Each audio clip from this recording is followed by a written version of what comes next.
scouts were already on the social media. They were engaging with various people. Their purpose was to identify the profiles that we were given and to then introduce them to us outside of Twitter, for us to be able to have communications and discussions with them, earn their trust, and then slowly but surely start to gather the intelligence that we needed. On the 29th of June, this is the first email communication that I ever had. This is the first communication of any kind that I had with Jonathan Davies, where he writes to me quite a lengthy email, and not quite the first email you'd expect to receive from someone as a first. Hi, Moran. Al asked me to contact you, and he was kind enough to say this in his introduction email. The name Al is the name of the scout. Now, a number of people that are familiar with this have spoken to this gentleman. There's a lot of stories that Jonathan Davies has been pushing out. Everyone that he's been telling the stories to comes out as if it's truth. Al is very much a human. Every single person involved in the organization, involved with what we needed to do, was working off scripts that ranged from them being aliens to hybrids, to some of them even used the fact that they were members of Congress or Senate or governments, members of Love and Light. Two people even used the scripts that they were part of the secret Space Force, because their targets were specific people. I wasn't looking at those. My targets were specifically the ones that I was asked to look at. The reason I was asked to look at them is we needed to understand, we received intelligence that these people were involved in some way with the Bledsoe cult. Going back to the email, I think it shows some potential to learn far more about our world than most in this field. This is the message that Al had given to Jonathan.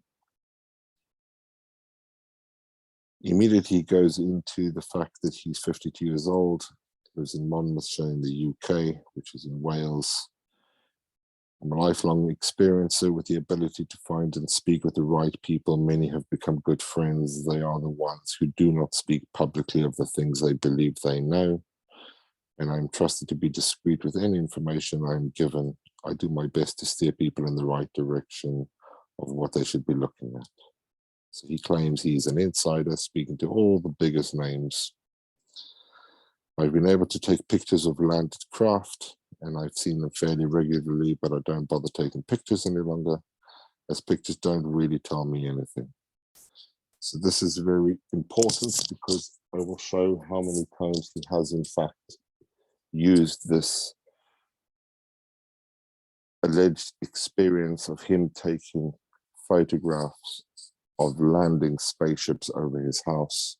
It is something that he has not just told to me, it is something that he has told numerous people on Twitter over the years, even before my time.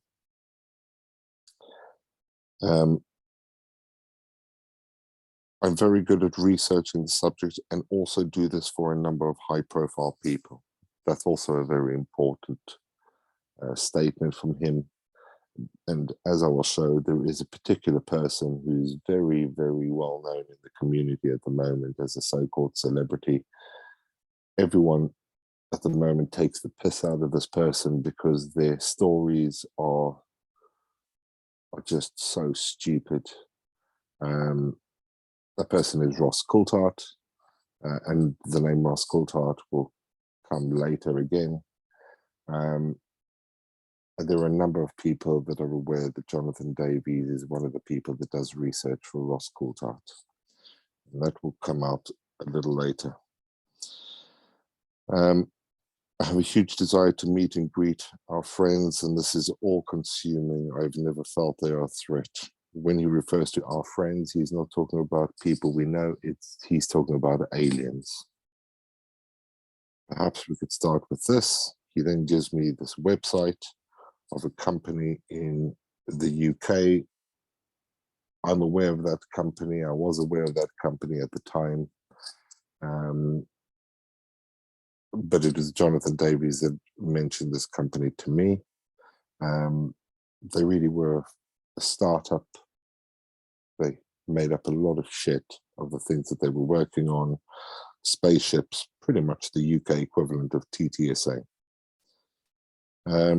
It interests me that the company makes huge claims, even though they've been around just for 12 months. It normally scares people when I find things quickly. I hope you understand. I'm just good at it and not some government agency trying to trick people.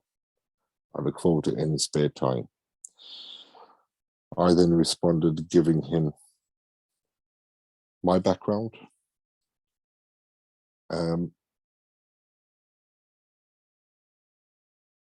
I gave him my contact number. John, I received your details. I believe you've been trying to email me. So I responded to him. If I go here, his initial email was forwarded to me by Al because he had sent it to Al and I'd not received it. I then responded to him. Happy to speak and maybe meet up, as it seems you live not far from Cheltenham. We've been several times recently. I've been meaning to go to Wales to research a number of recent incidents, as well, so believe that's nearby you too. I live just north of London. I'm working my way through O'Keefe to understand more. This is on the company Tachyon, because he had mentioned them. I mentioned my mother being Argentinian. And again, that will be quite relevant, the fact that my mother is Argentinian. I may look to be down your side later in the year. I didn't want to go into too much details. Until then, I hope you appreciate I keep much to my chest, and I gave him my contact details. As you could see, he called me shortly after. Hi, Moran, good speaking with you. I don't have many photos. Now, when we spoke on the phone, he was telling me about the photos, and I zeroed in on the photos that he claimed were landed crafts. After that email, he started sending me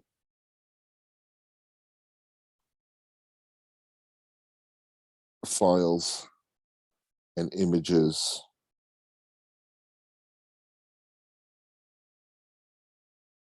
that he claims are landed crafts.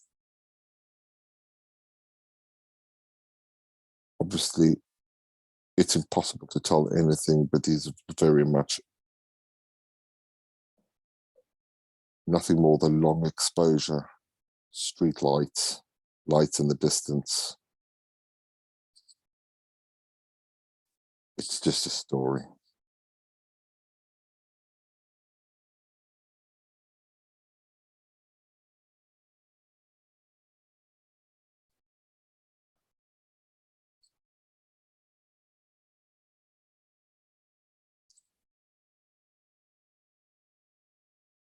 This is a very standard image of an out of focus star, which you've seen thousands of, I'm sure.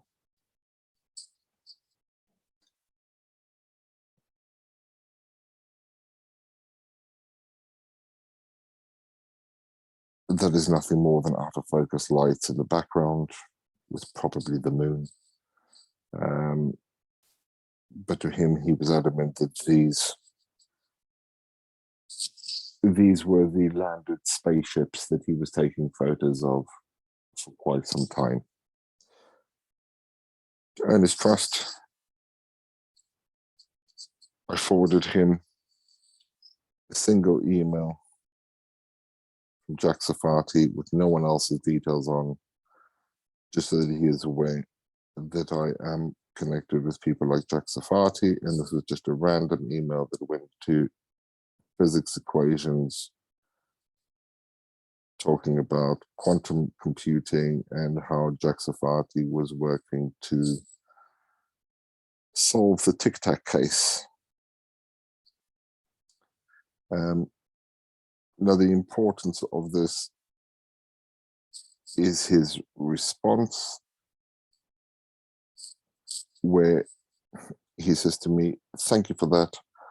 I've also have a lot of problems with TTSA." Now, I had told him that he asked me about TTSA, and I said to him, "I'm not solving TTSA. I think that it's bullshit. I also have a lot of problems with TTSA, and I suspect Hal Puthoff may have had a hand in writing Project Serpo. Have you noticed the TTSA project names are the same as Serpo's, and Rick Doty worked for Puthoff at the time? What are your thoughts on the Wilson docs, real or fake?"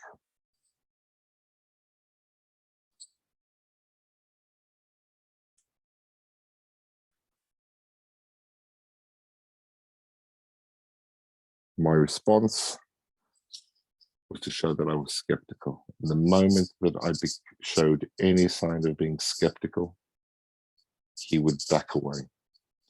And that's how I started to understand how to refine the script on how to engage with Jonathan Davies. I put it that Serpo is an exchange program with reticuli, right? Is that still doing the rounds I see? My issue I have with TTSA is not what they say and do, but what they don't. I made out that I've seen the actual full videos, although we know that there are no full videos. I pretended to be more of an insider because I needed to try get him to bite and to start opening up. As for the Wilson docs, it's pretty insignificant, doesn't reveal anything for me. I think it will backfire badly on those focusing so heavily in it. Found in the astronaut's estate, and could just as easily have been planted. God knows I've had to do similar before.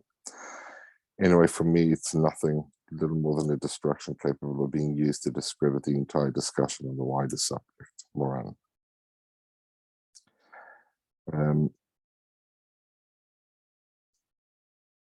Here he was already starting to back away. He'll call me tomorrow. You know, I do research and I won't hide the fact I've checked out what I can about you, as I do with everyone. But what I found does not explain how you have knowledge of the subject. Tell me more about yourself. Are you an experiencer? Al owns an estate with orb visits, and as you can see, owns an estate with orb visits. The persona that Al took on Twitter, and it's important I was not on Twitter yet. The persona that Al took was similar to Chris Bledsoe, because we already knew that John Davies was affiliated with Chris Bledsoe. So the story that he was given to draw him in was that the personality he was speaking to was basically an equivalent of a Chris Bledsoe. As you can see, it seems me and him are similar with the experiences we have had, but where do you fit?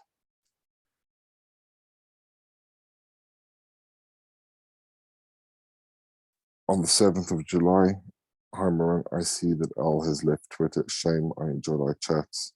I've attached a video of a friend sent to me.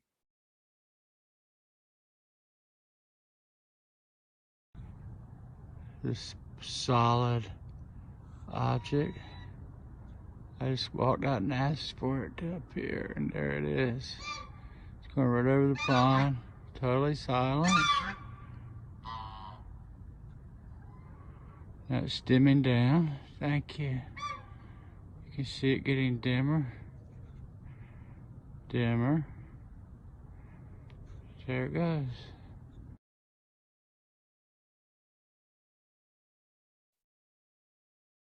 Now, I'm not going to go into what I think of that video, but as you can hear and see, that is a Chris Bledsoe video that he had sent to me. This is on the 7th of July. This is all of 8 or 9 days after we had our first exchanges.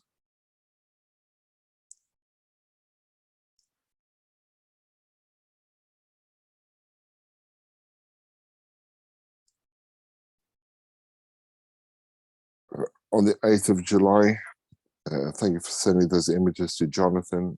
This is the other Jonathan, Jonathan Young, who I'd also started to engage by this time. I actually engaged with Jonathan Young via email through the same introduction through this gentleman, Al. I started speaking to Jonathan on the 2nd of July. And it's very important why the dates are so close to each other and how the two Jonathans will, as you will see, collide to make this entire story come to light in a pretty shocking way. I was speaking to both of them. I immediately identified that Jonathan Young was very much into ufology, but mostly on the TTSA bandwagon. But he himself had no affiliation or connection with Christopher Bledsoe. I had engaged with Paul Jones at the end of June as well. I actually communicated with him and was connected with him at exactly the same time as Jonathan Davies towards the end of June. Within the first 2 emails, I could see that that was a non-starter. He was very aggressive. He was asking really, really silly questions. And I dropped it completely because he was just an activist. Nothing to do with it. He was simply totally down this rabbit hole, as everyone calls, of ufology. So my main focus became Jonathan Davies. So you're aware, me and Jonathan are sharing our experiences. So he's telling me here that him and Jonathan Young were already in discussion. Now, I'd already known that through Jonathan Young. Sharing our experience with you and Al so that we can learn things better. I'm also on WhatsApp for easier chat if you prefer. This was our last email, and we then moved on to WhatsApp.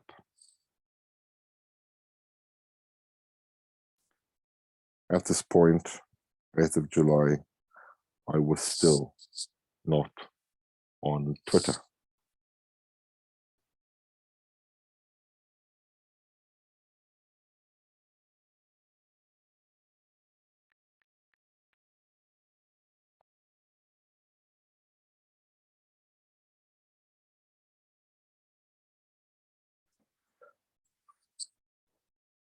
Here's our Twitter conversations, which started on the 8th of July. Hi, it's Moran connecting here for ease of comms. Snowed under. Will answer as much as I can later this evening.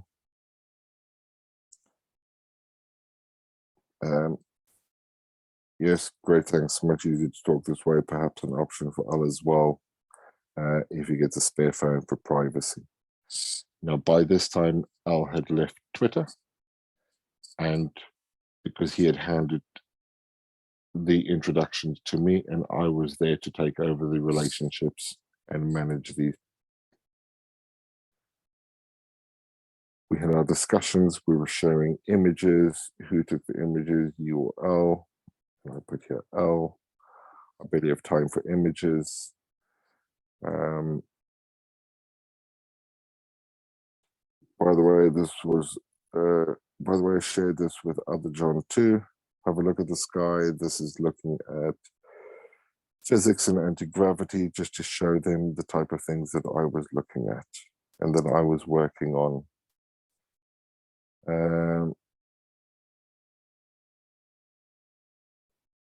Now, I knew that Jonathan Davies was speaking to or claiming to speak to people like Hal Puthoff and Eric Davies and a few of the other names. And I used to throw in lines knocking them simply to get a reaction. He's basically demonstrated negative mass, something folks like Eric Davies still dream of in their theoretical world. But how has this not been picked up before? Simply because it's not in English. if this is real, it's unreal.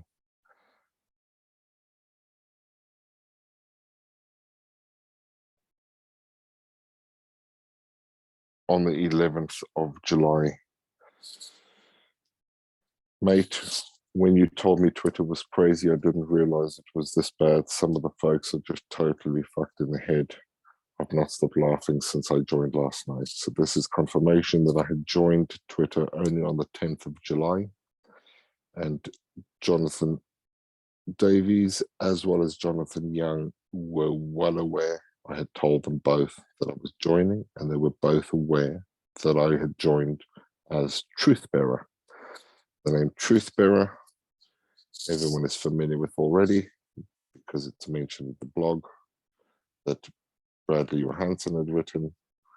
I was Truth Bearer. That was the account that I used to get well into this cult and the people within it. We didn't speak very long. As you can see, there aren't that many messages. Most of the communications by this time were on Twitter. On the 20th of July, so Jonathan had already blocked me, thinking that I had threatened him, and it wasn't. I told him to stop overreacting.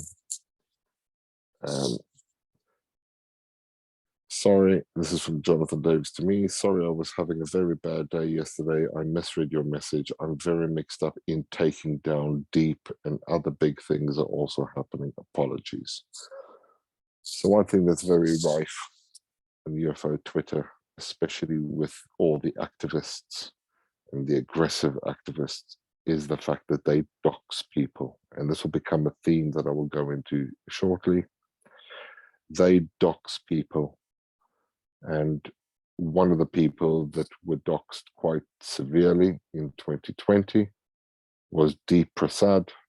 It was Jonathan Davies and Christopher Gray, who I'm sure you all are aware of that name, which I will go into when I go further into all the screenshots.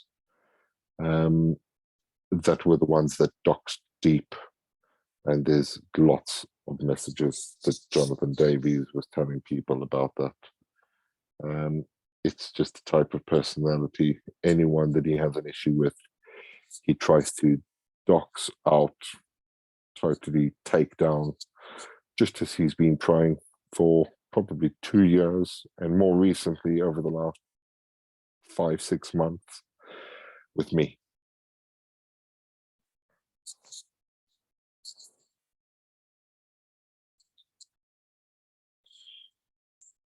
Here I have a folder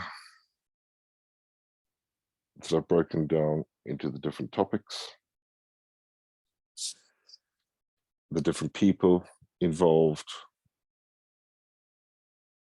and how this all actually came about. Now, I'm going to focus just on the evidence at hand. I'm not going to go into speculation. I'm not going to go too far out with this. I'm going to start with the interactions. As you can see, this is the entire conversation, start to finish,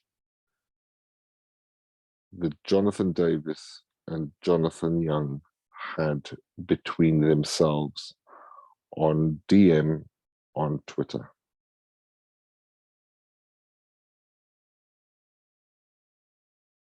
And it's very important that these are seen.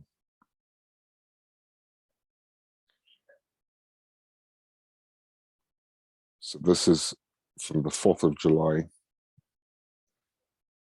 Hi mate, want a quick chat? Hi mate, I'm free now. As you can see the time, 3:22 in the UK in the afternoon. This is 4:30. They then had a phone call.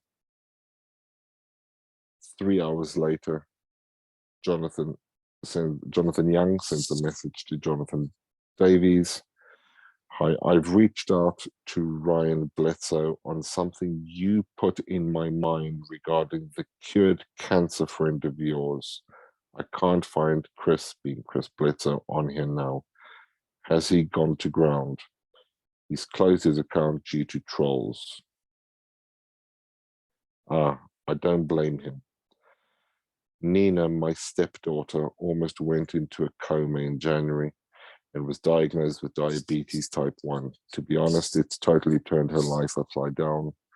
She is now on a serious amount of insulin and can't regulate it very well. Do you think this is something he, as in Chris Bledsoe, may be able to help with? She's just 10. I'll ask for you tomorrow. It must be hard, but be strong. Thank you. Yes, we are all coping with it, but it would be so good to not have to deal with it. This is a conversation on the 5th of July. On the 6th of July, was it just me, or did you find UFO Joe's statements on his friendship with Eric Davis cringeworthy? I think this has all gone to his head. Laugh out loud. Yes, laugh out loud. By the way, I've sent a message to Chris. Again, this is the 6th of July.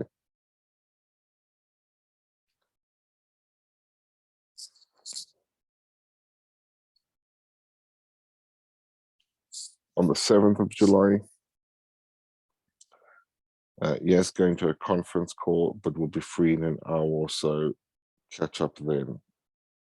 This is the 12:51. Jonathan Davies writes, Chris has said yes. Amazing. Thank you so much.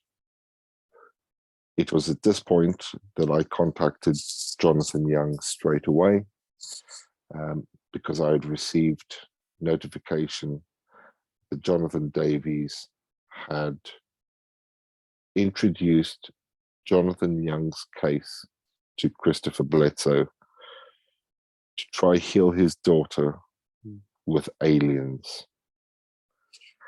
I called Jonathan Young. I asked him if we could meet. He drove down. Jonathan Young lives nearly 4.5, 5 hours up north from where I live in the UK. He drove down to meet me. We met face to face. At that meeting, I told him everything. I told him who I was working for, why I was here, what I was doing, and everything about the Bledsoe cult. He started to back off from Jonathan Davies, but he wanted to see how far. He wanted to get more information. He was angry. I had told him that my job was there to get him out and get him away from it because it is dangerous. They had a lot of communications, but after he had told him that Chris has said yes, this is still on the 7th of July. That is great news. We'll text as soon as I'm done on this call. Could be a while. Boring bastard. This is at 1:25. Same 1:25. Jonathan Davies writes to Jonathan Young, we will need a piece of clothing and a lock of hair and a recent picture. This is of Jonathan Young's daughter. I'll get you the address. Do not tell anyone about this, please. And if it works or does not, please keep it to yourself. We have had trouble before from trolls over this, and Chris keeps this very private. Jonathan Davies here is admitting that this isn't the first time and that he has taken people to Christopher Bledsoe on several occasions before, and he has asked specifically to never speak about this.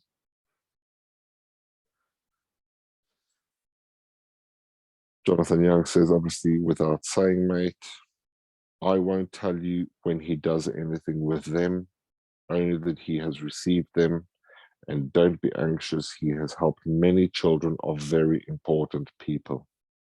So again, he's selling the alien healing of Christopher Bledsoe to Jonathan Young.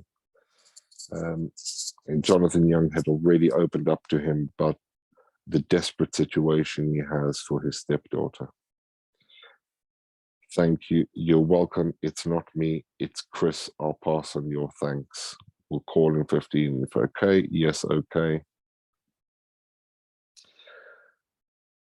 Okay, you need to know I'm cool and trustworthy. I know, also realistic and sensible. Catch up in a bit. You're welcome. Let's pray it works. I won't tell you. So this is obviously before this. Hope this works out for you. So that is the end. On the 19th of August, over a month later, to try reel Jonathan Young back in because they haven't spoken for quite some time. Keep this between us. I just had this from Chris. I got Jonathan Young's daughter's belongings, Nina. I took her package outside and sat alone in my chair. I said to the mother that Nina is too young, the mother being the lady. Would you heal her and protect this child? I am telling you, this orb appears half mile up, got very bright, solid, and started down very fast. I thought, oh my God, it's going to land. It then about 400 or 500 up, dims down, and stops. It sat there a second and vanished. I looked up above, and another one was circling. I hope this works out for you. That's from Jonathan Davies to Jonathan Young. Jonathan Young says, yes, mate, it's great. Chris has been texting and sent the video of the moment. Thanks for sending that through. Excellent. As you can see, Jonathan Davies has been saying on Twitter for the last probably 4 months that he has had nothing to do with this, that he is the innocent victim, that he doesn't know what anyone is talking about with regards to Bledsoe, that he had no affiliation with it, that he's never ever recruited or taken anyone to Christopher Bledsoe. That is a lie, and a blatant lie. This is someone who has done this numerous times, and you've seen it here in his own words.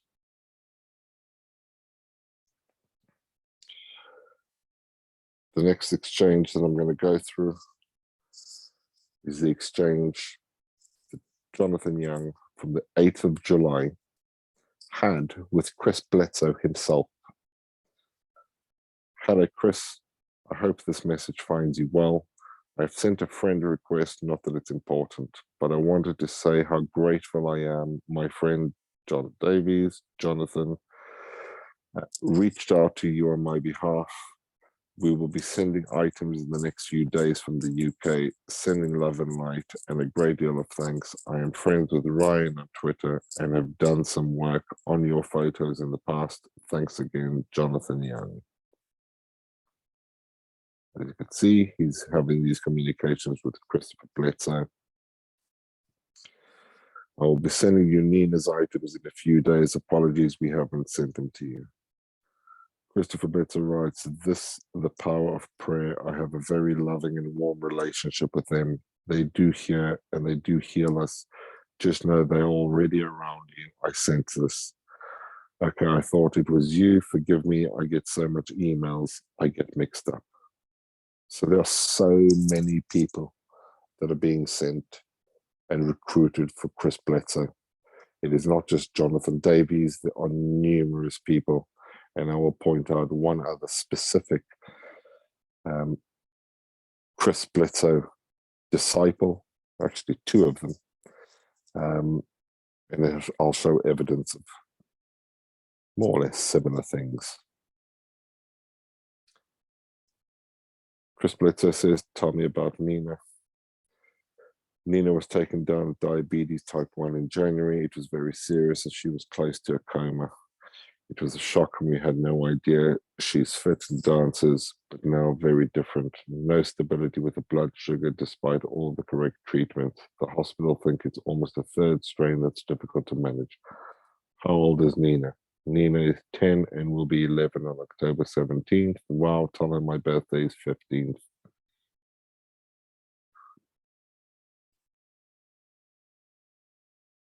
This is now the 10th of July. Okay, thank you so much for coming back to me. Both myself and my partner, Agatha, are delighted you have offered to help. We'll be in touch soon. Best regards, Jonathan. Thank you for the offer, Jonathan. I'm praying for you tonight. I'm asking the lady to send her angels to surround you and Agatha to heal you and protect you. I felt the need to pray tonight. This is why I reached out. Thank you. This is great to hear from you. I think you're doing some wonderful things and bringing it to the people. Here you can see Chris Bledsoe sends images of a child. He claims this child, this was a year ago, this child had 1 year to live at 8. He sent photos of a child he claims was sick, as you could see with President Obama.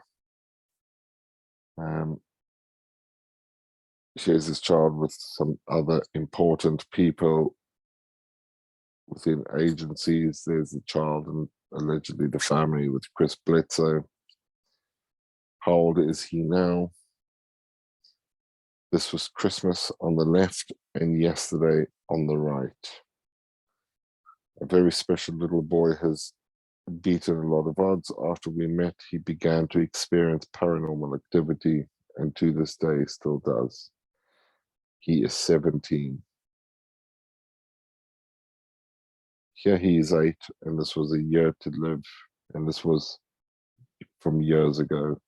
He's now 17, so 9 years later. That's amazing. We love each other. Our families become very good friends. So today his mum asked us to come to DC and spend a few days. His father is the head of the World Food Program, again, pushing the high level of people that he's associated with, painting the picture that he's been doing this for some very, very important and influential people in very powerful positions. Sounds really nice and also interesting. I wanted to share to give hope for Nina. Thanks very much. So pleased you're offering to help. I think the angels will help her. I pray they do. Can I do anything? You already are. That's a photo of Nina. Beautiful child.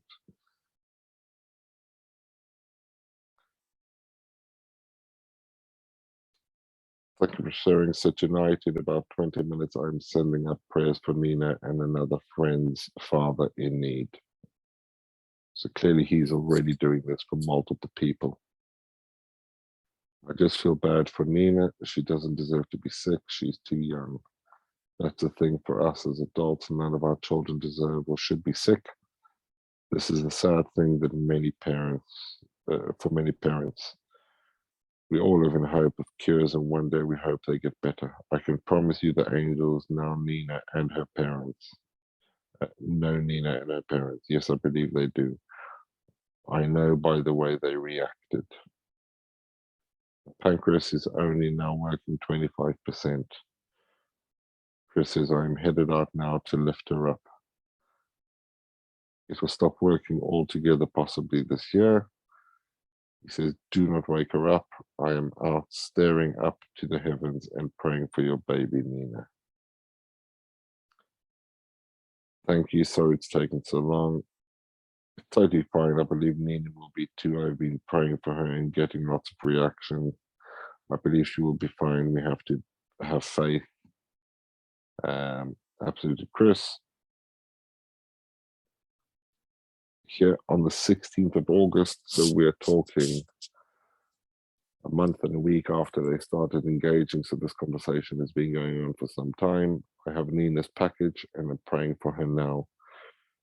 Share this if you would and tell her the angels are gathering around her. It's very powerful if she believes. Now that's a very powerful statement, if she believes, because it's basically asking Jonathan Young to tell his 10-year-old daughter that this will work if she believes, thereby when it doesn't work, it's her fault because she didn't believe.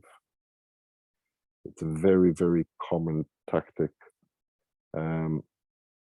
within cults.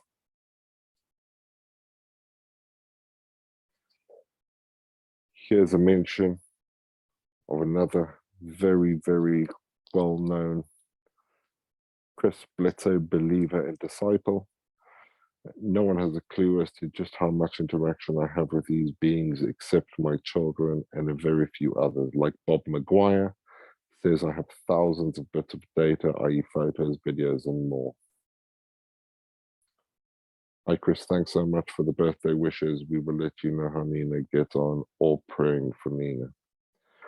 I took her belongings and held them up and asked permission for the angels to protect and heal Nina. For a moment, I thought this huge orb was going to land. It appeared half a mile straight up, extremely bright. It started coming straight down. It got so low before it vanished, had me preparing for a landing. They definitely know and have Nina on their list.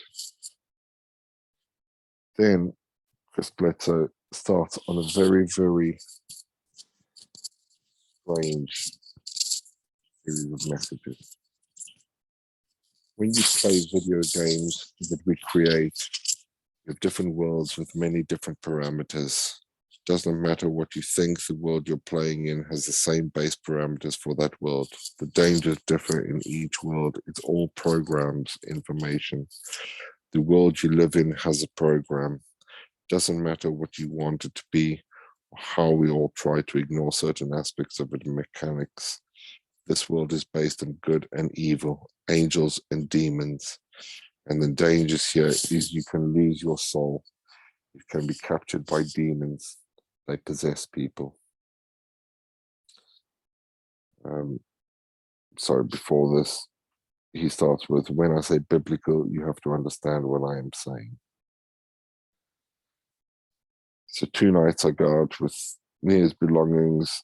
They still come back and then we film them. The video you're seeing is a direct result of prayer for your daughter. So he's actually filmed the act of praying for Jonathan's daughter to the aliens and orbs, and he sent him the video. So again, as you can see, this all happened at the same time as the communications with Jonathan Davies.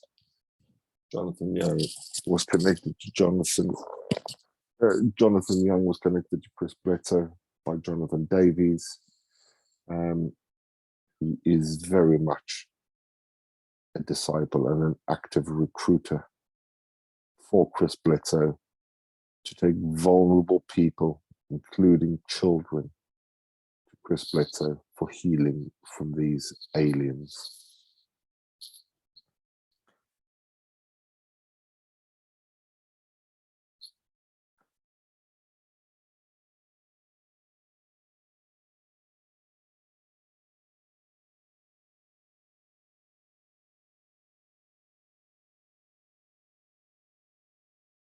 Now, how do you start connecting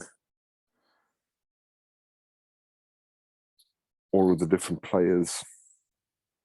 Here's a tweet from Moran Lerner. That face when you were having your brain studied because of psychic abilities. Now, the original story that Christopher Bledsoe told that he had an event with missing time, and then when he awoke, he had special abilities and the ability to talk to these aliens all the time. This is a message from Jonathan Davies where he talks about his show that he had, and he was interviewing Bob McGuire. Bob believes that his career took off after a possible abduction, thereby missing time, and that he became a math genius after that same event. This is the interview where we discover the real Bob. Lo and behold, in June, Jonathan Davies mimics those stories. In 1983, after a major missing time event, I was changed. I gained psychic abilities. I'm wondering if this applies to others here. My abilities, gut feelings, and a knowing that nearly always turns out to be true, like an advanced insight, it has caused people to think I'm part of the intelligence community, as I know obscure things to ask that I should not know. It has scared people off from talking to me. It's all the identical traits of a cult.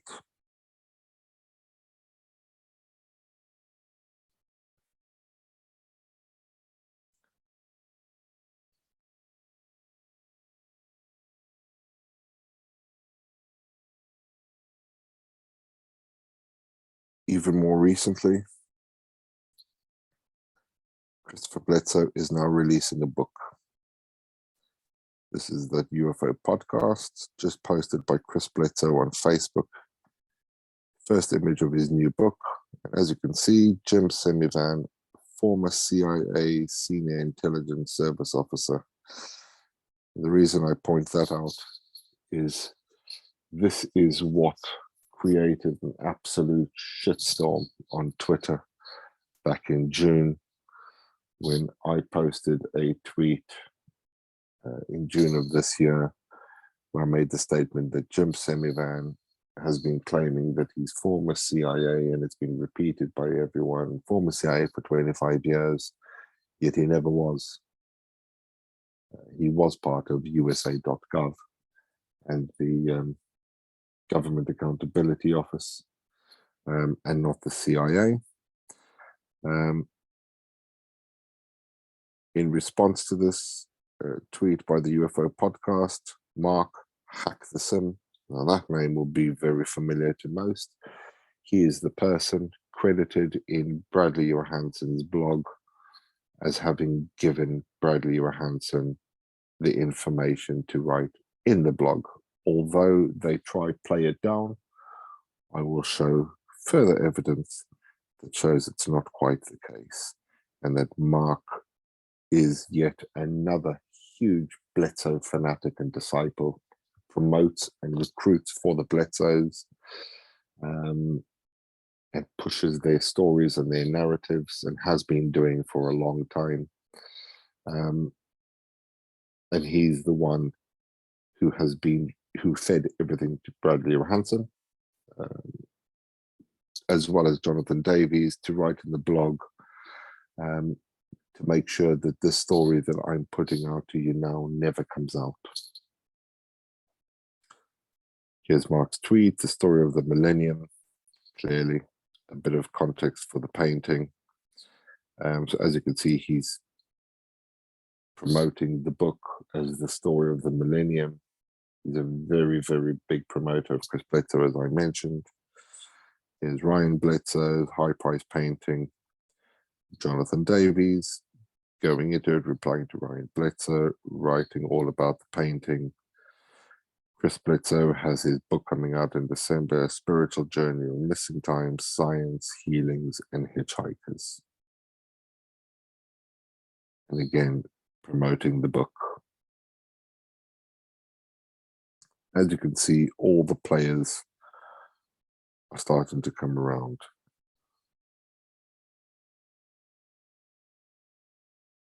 And here are all random tweets from Jonathan Davies. Here he is talking recently in May with the same photos that he had sent me on email 2 years earlier.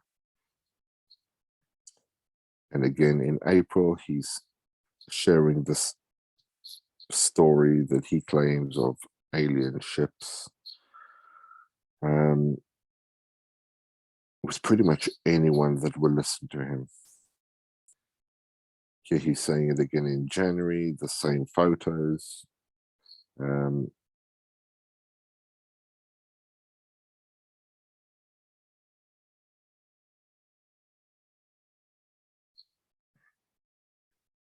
He's really been pushing this as October 2021.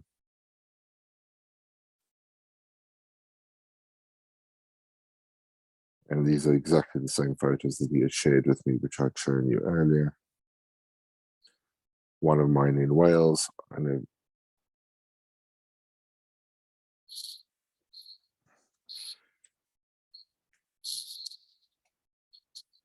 now, a lot of people have been ridiculing me since probably September,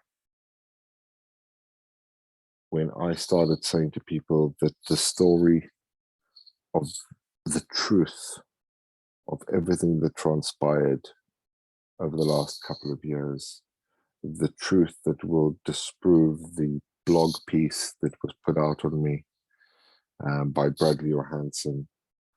I was telling people on Twitter that it will come out, but I couldn't say anything.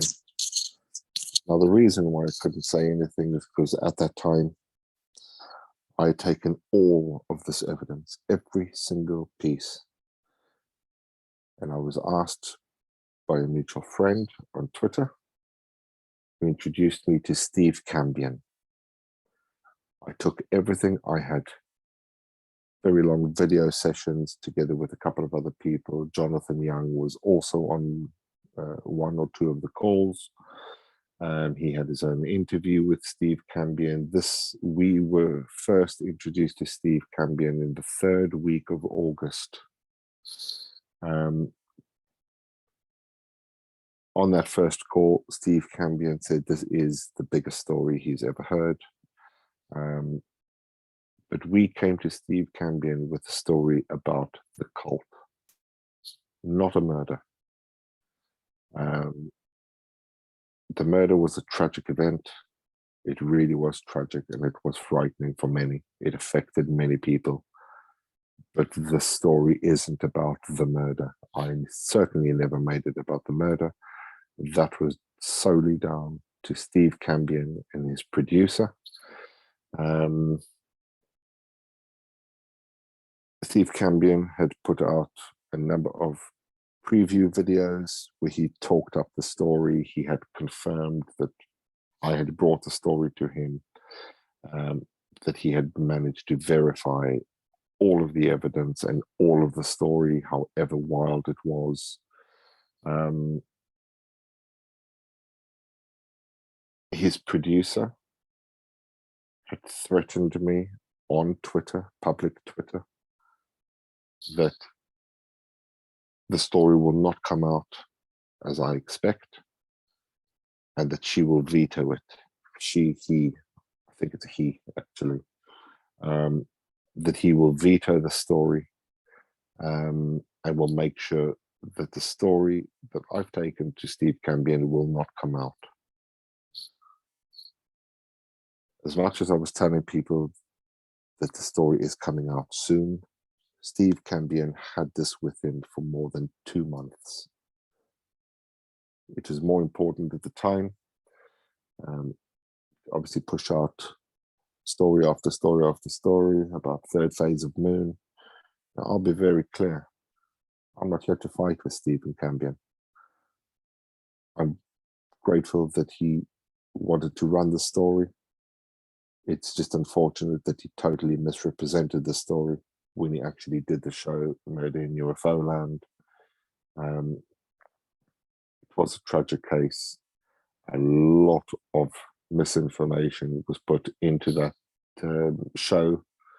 And it allowed people to simply create more and more bullshit claims about me on Twitter when I had nothing to do with the actual story that came out. I gave Stephen all the information. He didn't do any research on it. Him and his producer didn't do anything other than put a few nice images and graphics together. They were given everything on a plate. I had 2 interviews with him, which I've got both recordings. I did one on my Zoom, which I recorded. We did one on his StreamYard, which I still recorded, even though he recorded it as well. But when it came to the actual show, he refused to show anything to do with me, and he was told not to by his producer. In a video preview, he even clearly states that many people told him not to do the story. And when he ended up doing it, he had been promoting that he had so much evidence and it was such a big story that he would be doing 4 episodes in order to cover it. He ended up doing 1. Again, I'm not here to fight with Steve Cambion. I just want people to have integrity. And I want people to have ethics and standards and actually stand by them instead of pretending to be these truth seekers and these warriors of virtue and simply being full of shit. And I'm tired of being the punch bag for a lot of people on Twitter. I'm now going to be coming out, not just with this story, but there are many, many, many other people that are going to be exposed now. It's important to note, as I said at the beginning, there were more than 150 of us recruited. I'm just one of them. A lot of those people are still embedded in Twitter. I left in October last year. A lot of the people I used to work with are still embedded. They are still part of your community. They are still close to some of the cult members and the activists and a lot of people. I'm not going to mention who they are because that's called integrity and they're still doing their job. It's important to know that they're not here for a psyop. They're here to protect people and to help people from this shit that you are seeing, because it is real, it is dangerous, and it is sick, and it exists every single day and still does on your community that most of you simply turn a blind eye to. And it is not just the activists and the believers and the experiences that are part of this. There are many people pretending to be skeptics who are pushing the same narratives and the same cults, multiple cults. It is dangerous and you need to all be aware of it.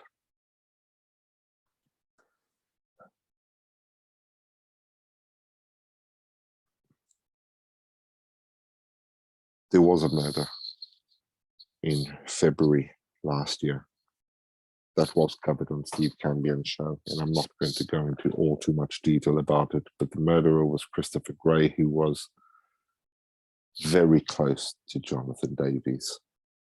Jonathan has been trying to say that he wasn't that close. They just exchanged a few messages about a bit of research about NASA and this, that. They were close. They were doxing and threatening people. They used to threaten people and warn them, anyone that would listen, warn them not to talk to me, and I will show evidence of this. They doxed deep. They doxed numerous people.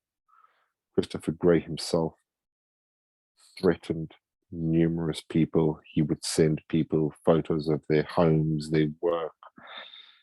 It was just a crazy time. But it wasn't just Christopher Gray. Jonathan Davies and many others in their group used to do this to so many people.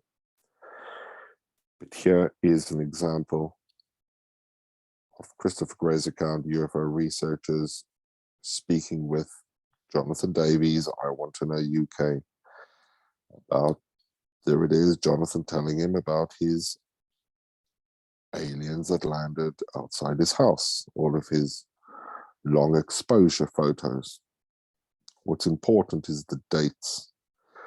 This took place on the 8th of February, exactly 2 weeks before the murder. And you wonder why I'm bringing up Christopher Gray and the murder. It's because the murder had everything to do with Christopher Bledsoe and the Chris Bledsoe cult. Jonathan Davies has tried to deny it, but Jonathan Davies was very well aware of it. Him and Christopher Gray were involved with the Christopher Bledsoe cult. And I will show that too, how that ties in. Here you can see the entire exchange with them just on this random thing, just to show that they did exchange, and they had many, many messages. This entire folder is just between Jonathan and Jonathan Davies and Christopher Gray. I'm going to quickly fast track. I don't know. You should ask. I want to know. I'm going to go pretend to eat something, aka walk away from this conversation. Talk amongst yourselves, ideally in private. Time to make some real friends rather than AI friends like me and I want to know. Here he's constantly confirming that him and Jonathan were very much friends. Numerous interactions with all sorts of personalities. Linda Thompson, Linda Katera, she calls herself, was very much involved in all of this.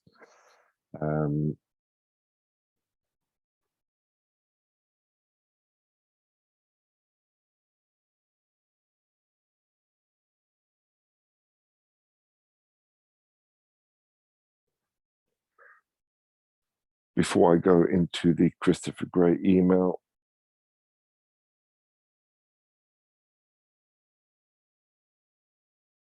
here is a few choice screenshots from Bob McGuire talking about his experience of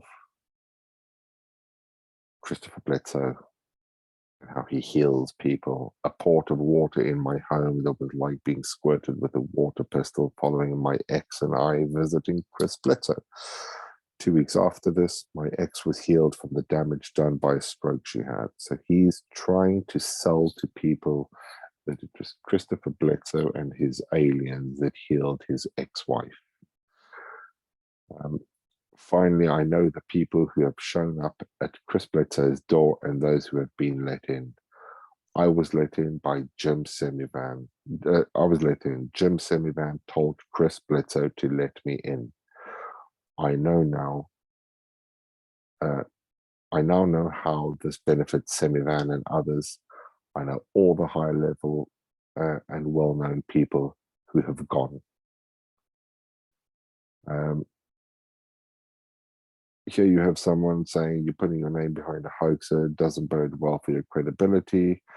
And in typical logical fallacy way, I've explained to once and only speak to what I know to be true, having founded 2 successful companies, started the largest research center at Virginia Tech and been awarded the ICSM by a director of Central Intelligence. My reputation doesn't care what you think.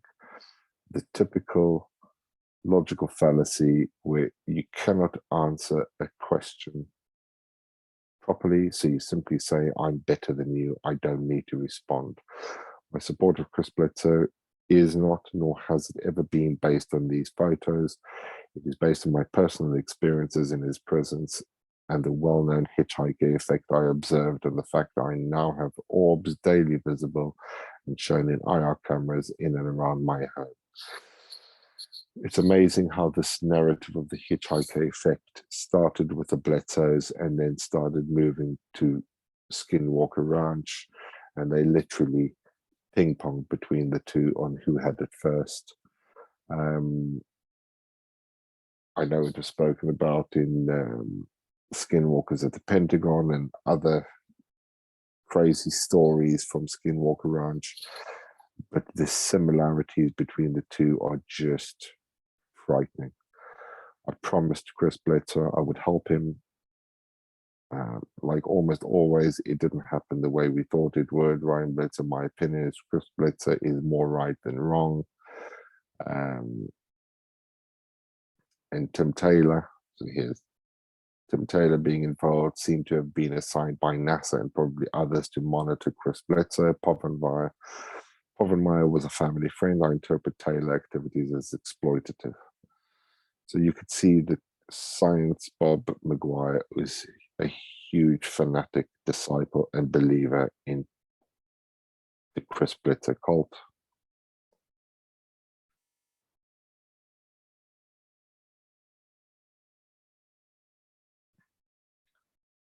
And here is Mark Hackverson. This is the person, as I mentioned, who had given the information to Bradley Johansson to write his blog. These are screenshots, quite a number of them, just to show how much of a believer, fanatic, and promoter of Bledsoe Mark really is. The statement prophecy was made in 2007 from an alien entity to Chris Bledsoe. There's no exact lat long on the horizon. Sorry, I can't help more, but here he is claiming that aliens were speaking to Chris Bledsoe. Peel was originally going to make the Bledsoe movie, Wonder What Happened.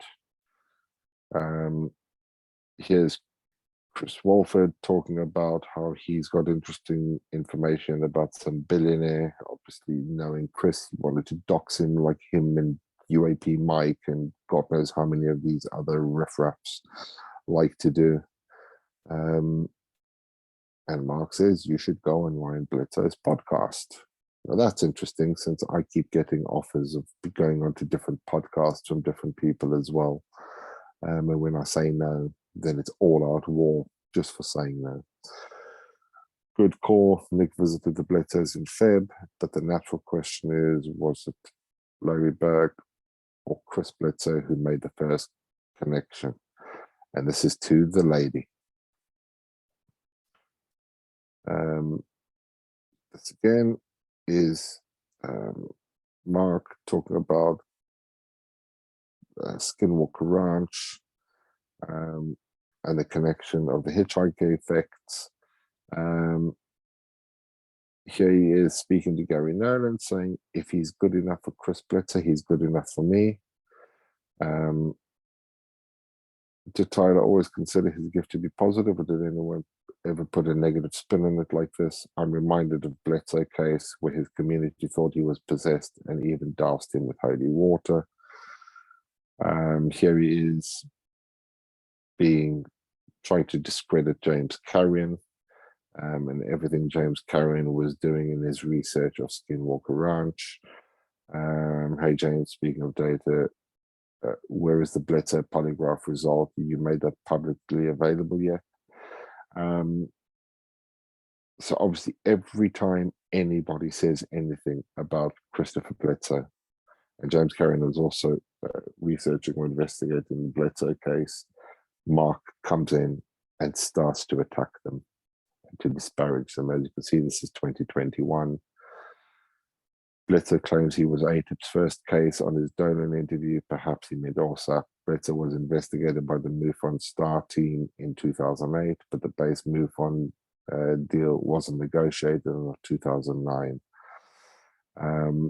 He's clearly incredibly knowledgeable about the Bledsoes. Chris Bledsoe said it was a heavy hitter. They told him about 1952. No offense to Carrion, but he's right, it probably wasn't him. This is so similar to the Lou cult, the Lou Elizondo cult, where everyone used to start tweets with Lou said, here it's Chris said. Chris Bledsoe first said this years ago. If you think you can brush this off as just something Ryan Bledsoe pulled out of his ass, you are mistaken. I might be able to help you with your Bledsoe timeline. I guess Ryan's not the only one here making unsupported assertions. Chris's claims are not unprovable, they're just closely guarded. Your friend Erica Lukes believes Bledsoe, does she not? So again, he's defending. Chris Bledsoe says, again, what he saw in 2007 were Tic Tacs, and the government had been tracking them off the North Carolina coast when the sighting occurred. First time he's ever gone there. Timestamp clip. Tom met a few times with Chris Bledsoe. What does he think about Chris's story? Does Tom regret pushing the threat narrative too hard, causing Chris to shy away from working with him? Because obviously, Chris Bledsoe, these are the angels, and for Tom DeLonge, these are the demons. And it's the same angels and demons thing that just never seems to stop.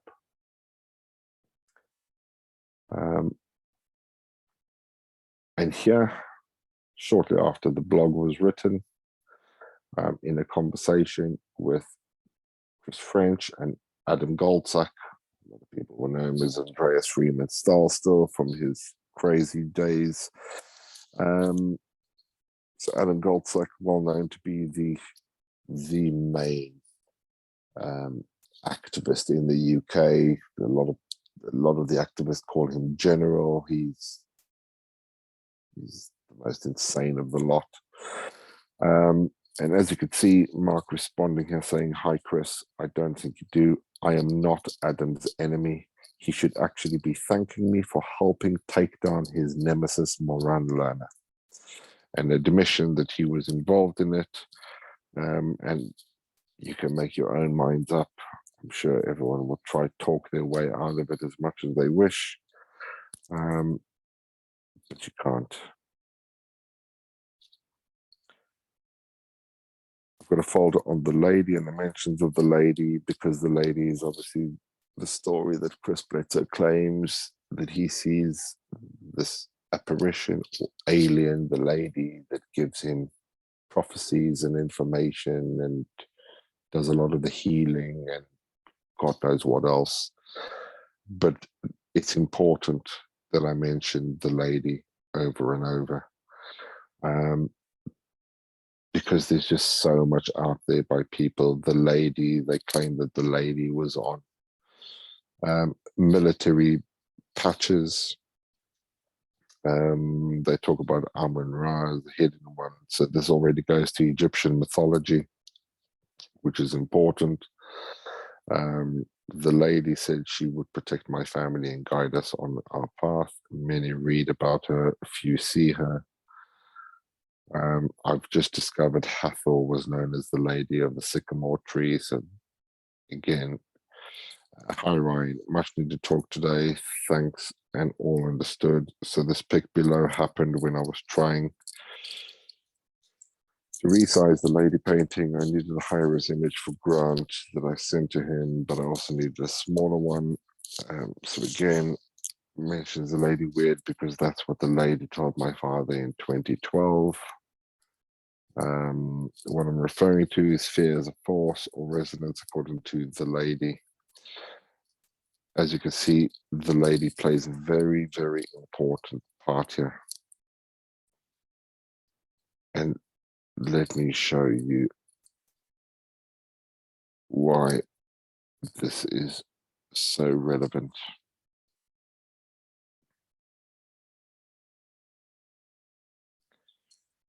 Here is the email. The email that Christopher Gray sent to multiple people on email on the Jaxapati email list, which is a confession of what he had done. And it's quite critical, the wording that he uses, and you will see how it ties into the Bledsoes. And I will also do something quite frightening for many, but quite important. And I will play you the original audio, the audio confession that he makes during the act. So let's read his email. Before I do, this email was sent to numerous people. Evaluation Guy is the name that he used, Christopher Gray used for his Skype account, which he used to Skype several people and used to threaten them. But if you look at the type of people in this thread, Eric Davis, Frank Milburn, Robert Morningstar,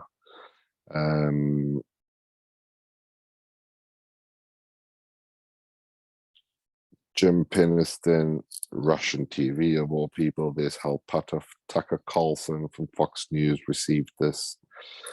Michael Moran again, that'll become important later. There's Jack Safati.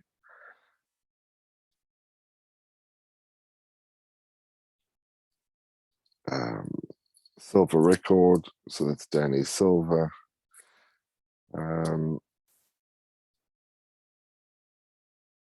You got people from the New York Times here. There's me, Moran Lerner, Bruce Maccabee, Christopher Mellon, Louis Alexander, George Knapp, Nick Pope, even Susan Goff to her military email address received this. Tom DeLong, Kit Green. It's pretty much anyone who's anyone.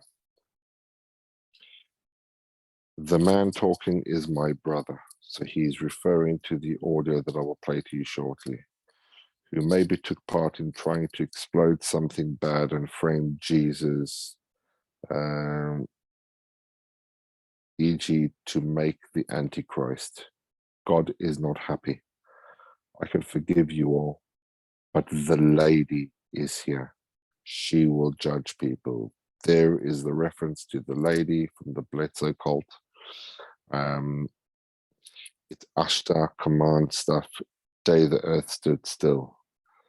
P.S. My name is Christopher Lindsay Gray, sadly, son of Alexander Gray. He's fine, but nobody come near me. There are lots of time travels here watching everything you do. So don't even think about doing bad things ever. Never lie to me. It will be documented. Don't like being tried to be repeatedly framed and murdered. It gets boring eventually. God is watching all of you and can see what you're thinking. So please, never come near me. Something is inside my neck. I don't know what it is. I have no idea. E.T. put it there or somebody did. Never get caught going against the true God.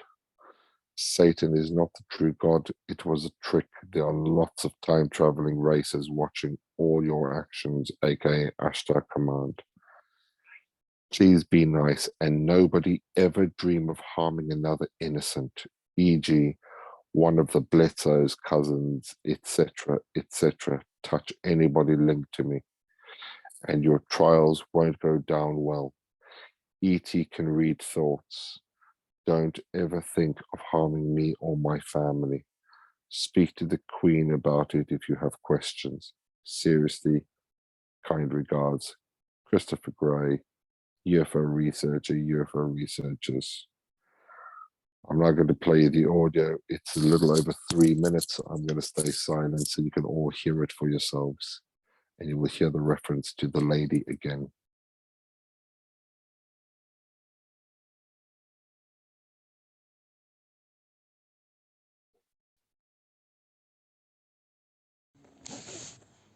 Oh, he's having a wee sleep at the moment. Is he? Aye. So what's this about your picture? Is that you're getting paranoid about? Hmm? What are you accusing me of? I'm not accusing you of anything, Stu. I'm accusing Dad, though. Well, what? Try to create the Antichrist. What? No, man. I know Dad it's... is a harmless old man. Is he? Yes. So who... Well, Get reality, man. Just come back to reality first, like... I have, but guess what? Have you slept last night? No. But guess what? Don't No, ever you don't don't don't sleep last don't night. don't don't ever go there. Don't ever go there. I've been in touch with the Pentagon and everyone, mate. Right, so, hang on. Right, so what do you do to Dad? He tried something with me, and I ended up hitting him. Hit him, like... where? I just hit him. He's fine. He's fine. Punched But him? You yes, said you smacked him about a bit. yeah, I did. Because I don't like being murdered and try to be created as the Antichrist. Guess What, what? man? Guess what? You got Jesus and God, and there's fucking tons of UFOs flying around. If anyone ever fucking tries anything, this place is getting burnt to a crisp. And guess what? There is something in my neck, right? There's And something in your neck. I don't know what it is. All right, it's like an implant. Okay. I don't know what it is. If anyone touches me, comes anywhere near me, if I ever see, there was a big mistake. There was a guy that took my photograph and they started killing people, Stuart. They started killing all my friends. You don't fucking do that. Okay? All right? Because guess what? There's going to be a big fucking trial and it's going to get messy. Now, Lady Justice, if you've ever heard of the lady before, she's actually my teacher. And she's linked to the Ashtar command. Okay? See when the day there stood still happened. Are you still there, Stu? Uh-huh. When the day there stood still, there was a warning. All right? You do not go out and cause trouble with your neighbours. When you're crusading around the universe, causing havoc, all right? Eventually God will step in, okay? Yep. So listen, everything's fine. Dad's going to be fine. He's not that hurt, okay? I made sure of it. But unfortunately, I've pretty much told the world a little bit. Or the right people. I've not told the world yet. Eh? Hang on, that's our bus driver. Hang on, Okay, good luck. I'll phone you back. No worries. There's no drama. There doesn't have to be any drama at all. But see, when you try to create the Antichrist and you get Jesus instead, Right, hang on, you're in I trouble. need to go. I need You're to in go. trouble, okay? You're going to be fine, Dad, okay? But anyone comes near here, and there's going to be serious trouble.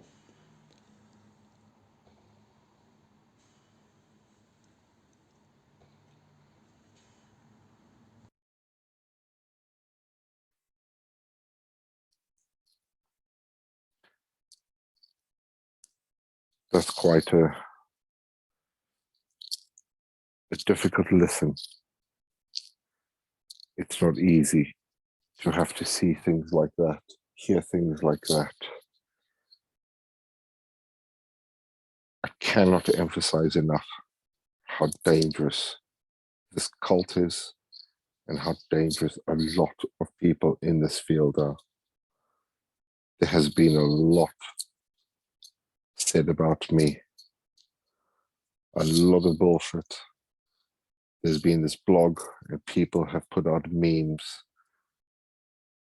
This was a job that I was doing, and I would do it again in a heartbeat, every single part of it. This became personal for me when a group of activists took it upon themselves to take Bradley's blog, put it into a website that they created using my name, take a lot of memes and other bullshit claims that they've been making, and send an email to several schools within 3 miles of where I live, one of which went to my daughter's school. The moment my children got involved in this, by the people in this community, this is very personal to me now. And I'm going to come out with a lot more information about a lot of people once this story has come out. This is an important basis story. I've shown you quite a bit of information, and there has been message after message. Here is Bradley Johansson responding to Venny. Now, Venny Coxis is a very good friend now, who has shown the courage and the integrity. She saw the story. She read the blog. She came to me and offered to help me bring the truth out. She's a cult survivor. She's an incredible woman with a hell of a lifelong experience. And she has helped me piece together the best way to now bring this out. I thought initially that it would be through Steve Cambion, but Steve Cambion proved that he's all about UFO-tainment and not about getting the truth out. He was more worried about people hating me so much after this blog that people would simply walk away in the same way that people walked away from Jeff from Strange Recon and left because of his association with me. The damage that this blog has done to so many innocent and good people. None of them did anything wrong. If people want to hate me, let them hate me. But you've got Bradley saying, who are you referring to? I wrote the article exposing Moran Lerner as a prolific liar and fake UFO insider. This is Bradley, who knows nothing about what he's talking about. And I am going to come out not only with this, showing that Bradley has no idea what he's talking about. Bradley's not even his real name. If Bradley wants to have a fight with me, we will even the playing field. Let Bradley tell everyone who he really is. Or maybe I should. And yes, I have spent the last 4 months getting threatened. And if I'm going to be attacked by some piece of shit who is protecting a seriously dangerous and sick cult, so he can pretend to be the good guy and take me down with bullshit that he was given by the very cult that I was here to take down, then I will reveal to everyone who it is that I am being attacked by. He says he's never spoken to John Davies and he had no influence on the piece, and that I only recently made up the story that I was actually lying to stop some unnamed cult after being caught. But that's not true. This is simply Brad trying to save his own credibility after writing a hit piece on me that was simply meaningless and full of speculation and bullshit. I don't deny that I was truth bearer, but I have never been more than one account on Twitter at any given time. I've never had multiple accounts. Truth bearer and Truth of Terravea were the same account. I simply changed my username. As for the other accounts that he's trying to label me with, many people are asking me. It's simply not true. And I will also show when this animosity and hatred came, what led to this blog being written in the first place. As soon as my article came out, Moran began telling his small group of followers that it was in fact the work of John Davies, against whom he apparently held a grudge for telling people Moran was behind one of the old accounts. Well, now you all have seen why there is animosity between me and Jonathan Davies. You now know the truth, something that Bradley didn't have the integrity, the decency, or the ethics of standards of evidence to actually research and investigate. He simply told a story, he believed it, and he spent time together with several other people on Twitter to write this blog to take me down. How do I know this? Because I was told that Bradley and several other people were writing this blog weeks before he even released the blog. After this, if anyone wishes, I am more than happy to show them evidence of that as well. In fact, it is someone in the Invisible Knight School who was, some members were involved with Brad in putting this together, and a couple of the other members told me about it weeks before. Like virtually everything else Moran Lerner says, this was a lie, even identifying Moran as the person behind Truth Bearer and Truth of Terravea, which were the same account. Did not require Jonathan Davies, as was something I knew already. Yes, he knew it because Mark told him. Or even if he claims he figured it out, I never ever engaged with Bradley, nor did I know who he was while I was Truth Bearer. I only first came to know Bradley when I was Moran Lerner, and I only joined Twitter as myself in April this year. So Bradley is simply not telling the truth. This is the blog. Many of you have read it. Here's further. The overall background is that Moran Lerner is a catfish of the UK who made up fake UFO insider personas on Twitter to manipulate people. I exposed this in an article several months ago, and even now he's using his few remaining followers to push a story they claim vindicates him. Rather than refute or even respond to the evidence I presented, there was no evidence, Bradley. Moran is trying to make people think that this was all orchestrated by Jonathan Davies, who I'd never spoken to when we did, and I will show that, and trying to smear Jonathan Davies by basically associating him with a crime someone else committed. So two things there. Here, Brad is trying to make out that Jonathan Davies is the innocent victim in all this. Bradley, if you know how deplorable and out of your fucking mind that comment is, whether you knew the truth or not, you're simply an amateur who didn't bother to research or even ask. You simply believed the bullshit and thought, I'm going to take Moran down.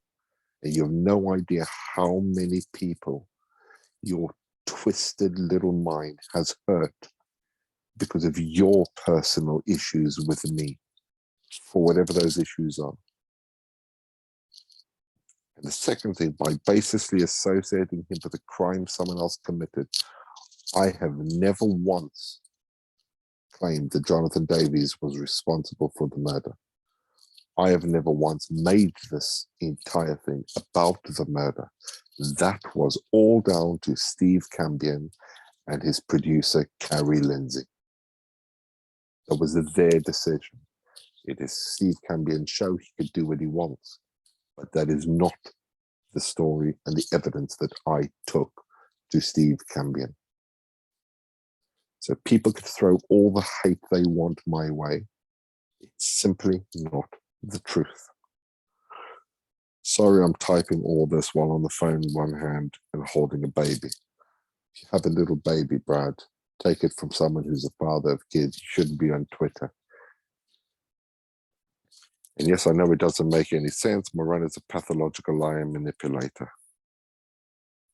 Here, Venny is saying he didn't oust anyone. He wrote a Scientology-style blog, this is referring to Brad, in the hopes we all wouldn't listen to the truth about what they were doing behind the scenes, like sending people to Chris Bledsoe for alien faith healing, the weak children playing games. And Bradley says, Moran is telling you lies and you're repeating them.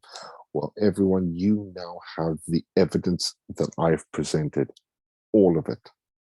You now know the truth that Jonathan Davies and others are very much involved with the Christopher Bledsoe cult.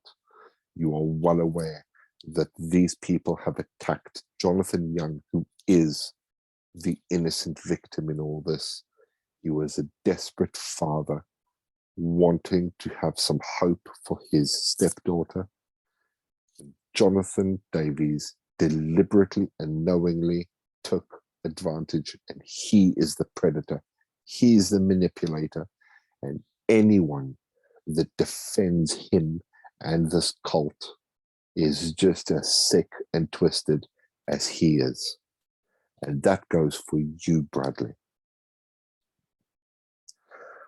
I still don't quite get it. The Twitter version of Carlos Allende and Moran is like a catfish you see in Netflix documentary about after something terrible happens. He uses the UFO subject to present himself as an insider and expert in order to manipulate and control people.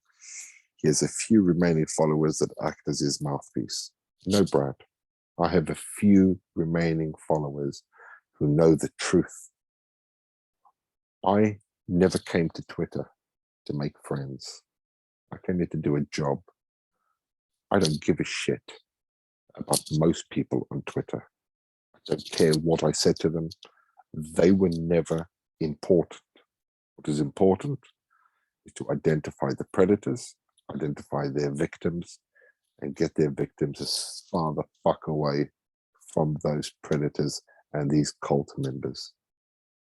I don't apologize for anything I did, and I would do it again in a heartbeat, because none of you realize how many actual lives were saved by what me and my group did.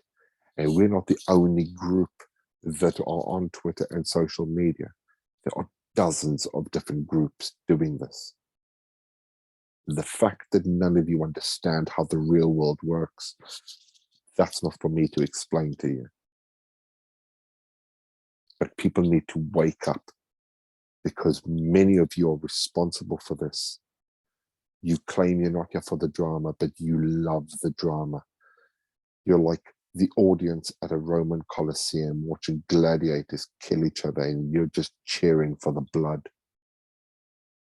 You want a clean community that works together.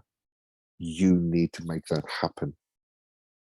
Me, as in Moran Lerner, I don't give a shit about disclosure. I don't care if disclosure happens, if it doesn't happen, if it's real. I don't care about any of it. All I cared about was the people I came to help and the people I came to stop. That's it. And for all these activists that have been throwing abuse and vitriol and threats to me and my family, you should turn your anger to these people. I'm not the one standing in the way of your disclosure movement and your stupid cause and your Louis Elizondos. I couldn't care less about any of you or your fucking cause. You should be turning your anger to these people. They're the ones harming your cause. If any one of you had an ounce of integrity or decency or ethics, you would turn your anger at them, and rightly so.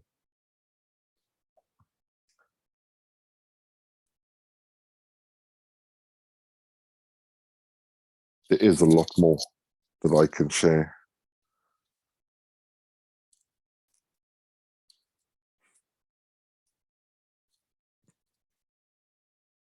In June, as I mentioned, I'd written a tweet stating that Jim Semivan was not CIA, but rather GAO and USA.gov.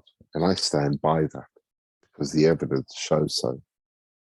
There is no shred of evidence that he was ever in the CIA. There is evidence he had on his LinkedIn that he was GAO and USA.gov. And here's a thread where Nick from the Invisible Night School started to attack me. The moment I put out that tweet, Nick, Mark, Matt Riot, and God knows how many people went into an absolute frenzy.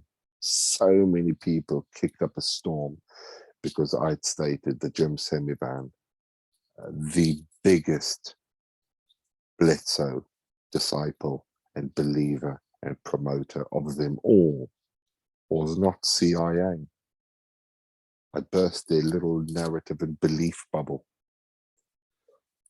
You imply secret knowledge as well, to be fair. History isn't secret knowledge, though judging by how few bother to research and learn about it, it may as well be. And there is Nick saying, like Semivan not being in the CIA. And I attached a tweet, Lincoln, now that we've discussed it privately and I've sent you and shown you what you asked for, can everyone who has had an issue about me saying Jim Semivan was not CIA acknowledge that he's not CIA? How do I know Lincoln isn't one of your alts? This is the single biggest logical fallacy that so many people like to throw. The people like Nick claiming to be skeptics and super intelligent are so pathetic that they have to throw logical fallacies. So I tagged Lincoln and even Joel because everyone was accused of being my alts. Are you not Troy Lippman? And again, the same bullshit. No, I'm not. And these are all the same lines that formed that blog. I also shared it with Strange Recon. Don't think he was my alt since I was in the show at the same time as him. Here's Lincoln saying, what's an alt? An alternative account. Maybe I'm wrong. Yeah.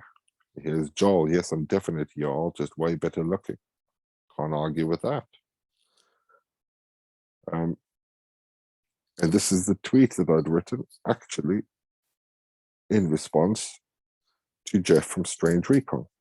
It's like when Ryan Bledsoe, this is Jeff's message, it's like when Ryan Bledsoe tells everyone the CIA was at his house all weekend, but really it was Semivan.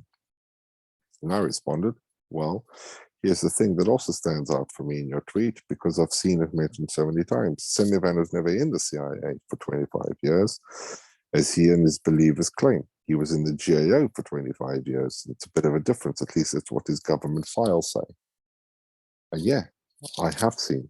It's not because I've got inside information, but I do have friends who are inside the US government. So if people don't like me making those statements because they think it's bullshit, that's your issue.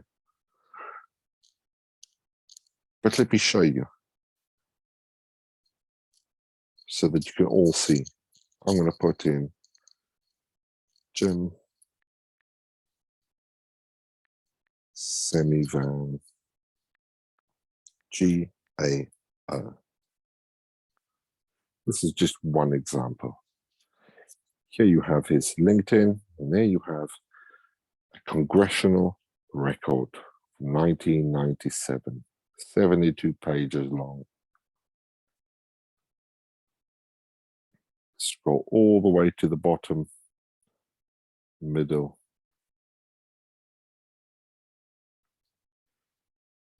Department of State, Christine and Harold of Maryland. The following named members of the Foreign Service of the Department of Commerce and the Department of State and the U.S. Information Agency. The U.S. Information Agency is usa.gov. To be consular officers and or secretaries in the diplomatic services of the United States of America. Consular officers and secretaries in the diplomatic service of the United States. And they start listing all the names. And there, James Semivan of Virginia. He is not anything to do.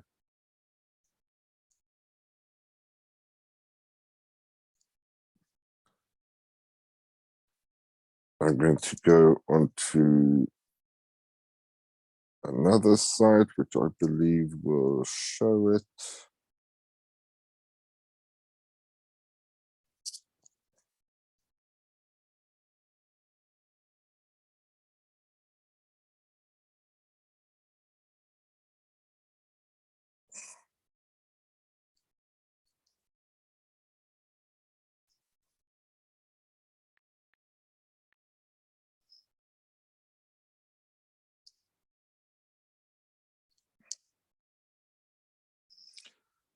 Is Data Design website, which is an information gathering website.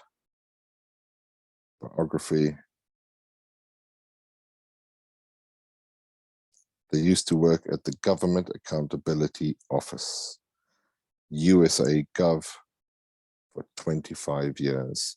Government Accountability Office, senior service for 25 years. You look up his LinkedIn, he still does not mention anything to do with the CIA. That is how we found out. That is how you do research. There is no evidence whatsoever. But the fact that I would mention that he was in CIA and it caused such an absolute meltdown is just mental, absolutely mental, the way people just react.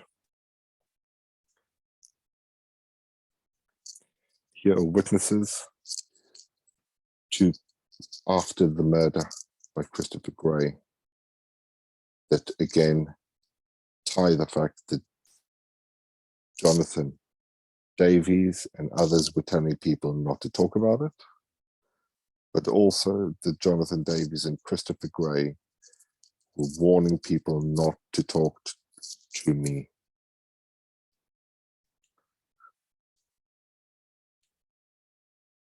So here, this is two people talking in DM. One of them was a victim, and guess what? It was Chris that suggested it, as in Christopher Gray. He was how I found out about that other body found. Yeah, I saw his tweet. Chris suggested what exactly? I think I lost you. to contact John about my experience and a photo I had. This is Jonathan Davies. He said he was good friends with him. John read the messages, but I think he's afraid of answering me. He and that other guy were in contact with the police, but still held a grudge about the info he used that Chris gave him.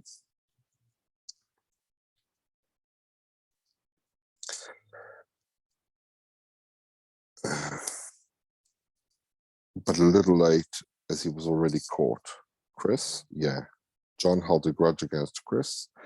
He got mad at John for using things he shared with him. Same with Unity, some Project Unity. Chris did toward John, but said he forgave but not forgot. What about that other guy that was in the thread? He mentioned something about the Masons or something like that. I don't know him. Yeah, I saw that. I think a random dude that didn't realize it was real. Time flies. I talked to John. He also thinks that Christopher Gray may have killed others. Now, for someone who doesn't know Christopher Gray all that well, except for a bit of NASA research, he was telling people that he believed that Christopher Gray may have killed others. He said he was a weird guy. He doesn't know the half of it. You talk to him, good. So he thinks, so also, wow, did he say anything else? No, it was brief. He always kept it brief with me too. He seems nervous to talk. I took the opportunity when he was complaining about no one listening or taking his experiences seriously. Yeah, that's something Jonathan Davies does frequently.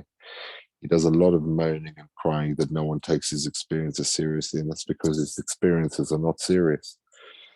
His experiences that he tells people include the fact that he has regular conversations with actual skinwalkers, actual shape-shifting werewolf skinwalkers. But here's an important message. He was super jealous of Truth Bearer. That's me. I'm Truth Bearer. He didn't want me talking to him. So I talked to him anyway. Chris and John found out who he was. They backed off when they found out he was ex-Israeli intelligence. I asked Truth Bearer about it. They thought he was Mossad. He was higher than that. Oh shit, yeah. See, I've got to get a new hobby. So Jonathan Davies is ridiculing me, as always, claiming that I told people I was in intelligence, but it was him and Christopher Gray that had found out. They were prolific researchers. Actually, Christopher Gray was a prolific researcher. John just used to take all his research and claim the credit for it, something he does regularly with people. And that is how the bullshit claim of Mossad came in. I never ever said that I was Mossad. They did. And actually, the first person that thought that I was Mossad was Jonathan Young. And that was probably in the first day or two that him and Jonathan Davies were speaking to each other. I'd never mentioned anything. He just thought that I was Israeli, and therefore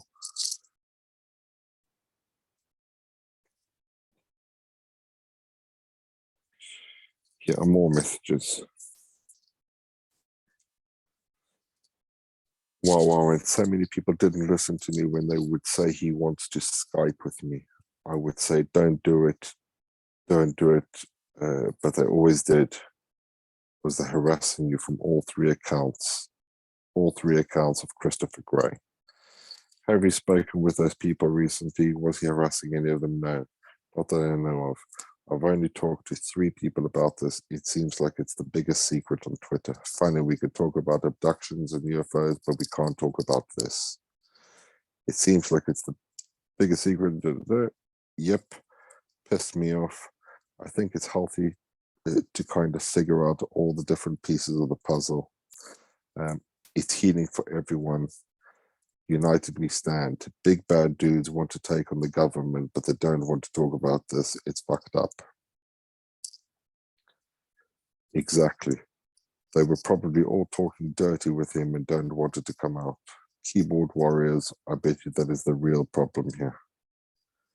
This is important. literally the few people I talked to said, do not mention this to anyone. Don't bring it up. Don't say anything. And they put the fear of God in me. This is someone who was threatened not to talk about it. Yep, I've heard the same. That's why I came to you. Did they say it's bigger than you realize?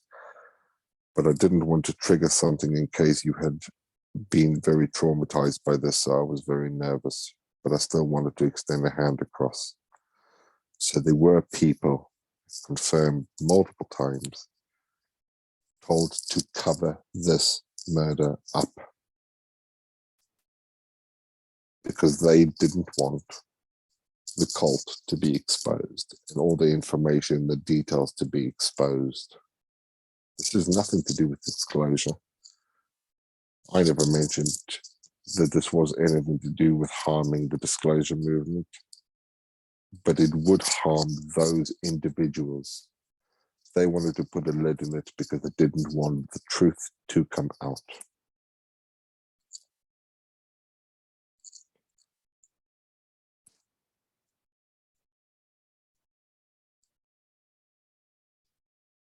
The last thing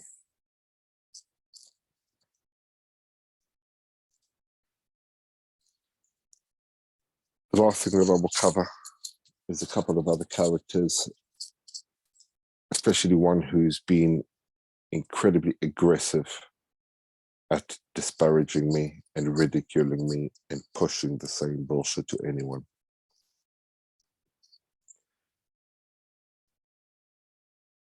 On the 9th of June this year, Robert Sheridan, who is another cultish activist, very close to people like Adam Goldsack and Jonathan Davies and Paul Reddington and all the other lunatics in the UK. He's based in Ireland. He messaged me for the first time, Moran, you don't happen to work within an advisory capacity within defense and aerospace. Well, he picked that up on my LinkedIn profile. Why the question? I'm interested in your arguments, and from what I'm reading from your tweets, makes me speculate you are a man of science with a wide spectrum of information at your disposal. I do work within sciences. Shortly after this conversation here, we then had a chat at the end. He connected with me. I accepted and connected with him. I assume you're in Dublin. My business partner is in Dublin too. I'm in London. Pleasure to connect. I'm in Dublin across the waters. Nice to meet you and make a connection. Likewise, Robert. This all happened at exactly 1:35, 1:36 in the afternoon. There was no more contact until he contacted me at 10:15 at night that same day. Hey Moran, just a thought, but given the opportunity, would you be in a position to speak to Ross Coulthard, RE, the War Games? No, it's War Games, not Space Wars, and I'll make clear why the distinction and why I highlight that. My response to him, I wouldn't go anywhere near Ross Coulthard if I'm being honest. To me, he's a complete grifter abusing this field and his audience, and I find what he does deplorable. Not a problem. I respect that. Immediately, he blocked me. He blocked me on Twitter. He blocked me on LinkedIn. And from there, he just attacked. 100% on that, Ross. The matter is literally here. You will see how he is a huge promoter of Ross Coulthard.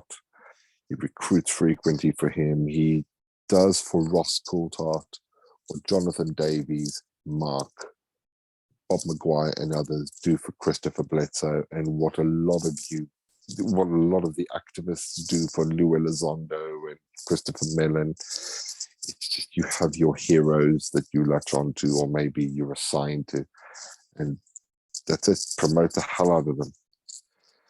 He's just a crazy activist who pretends to be something he just isn't. All the bullshit that he wants to throw at me, and it's him who's been pretending to you all.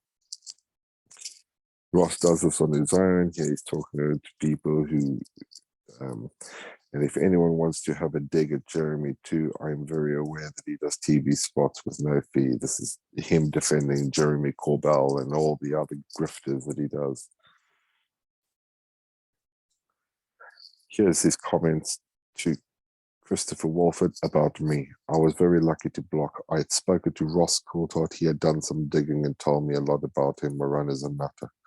So he's been going to everyone claiming that Ross Coulthard, who I've never spoken to in my life, is the one who did background check on me.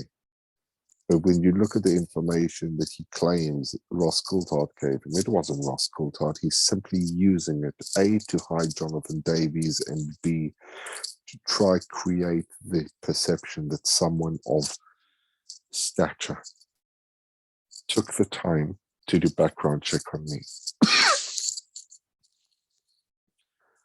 I had spoken to Ross Coulthard back in June, and what he presented was evident that Moran was on a mission of self-gratification and a detriment. Good work, yeah. I had spoken to him in June. I smelt a rat Moran was using his real name account in terms of his text to me regarding space wars and timelines, etc. As you've seen, there was no text. He came to me on the 9th of June. We then spoke on DM, and it was him who mentioned war games, not space wars, because he wanted me on Ross Coulthard's show. I tried to set up a chat with him and Ross Coulthard. Moran declined. Ross did extensive investigation on the guy. No, he didn't. Not at all. As soon as Ross informed me of the details, factual truth about Moran, I blocked him straight away. For a guy who claims to be head of security for British Defence, no, I'm head of security for Nobalink. Since my company is public, I'm nothing to do with British Defence. And it's not British Defence, it's the Ministry of Defence, you idiot. He was very happy to share info. No current employee of Brit Defence, it's still not Brit Defence, would even dare to do that, sacked immediately. These people just make shit up and then start passing it on. And the problem is that the blog gave these people the green light to make up whatever shit they wanted about me, about Jonathan Young, about anyone that I was associated with. And so many people on UFO Twitter simply believed it because they had made me the villain, and they were given the green light to make up whatever they wanted. This is exactly what they do to so many people. They've done the same to Lou Angeles, to Jeremy McGowan. They've done the same to John Greenwald. They've done the same thing to Stephen Greenstreet. They do the same thing to anyone that stands against them. I was simply the pick of the day.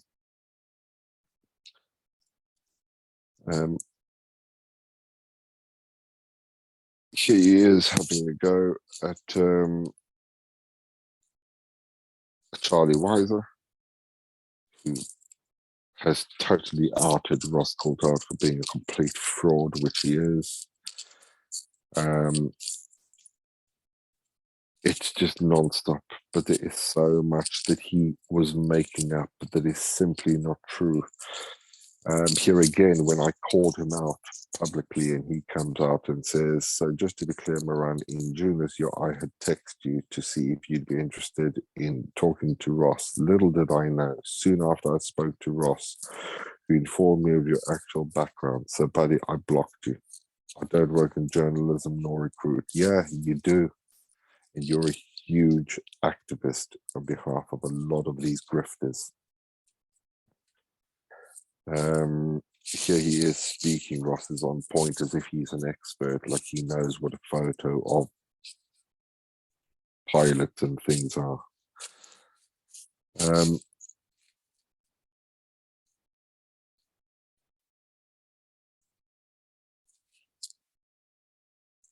I've had my fair share of abuse from Paul Reddington. So you've seen these memes, all the same. Here's UAP Mike jumping in. This is actually the conversation where Carrie Lindsay, goes by the username Spooky, who is ambient producer.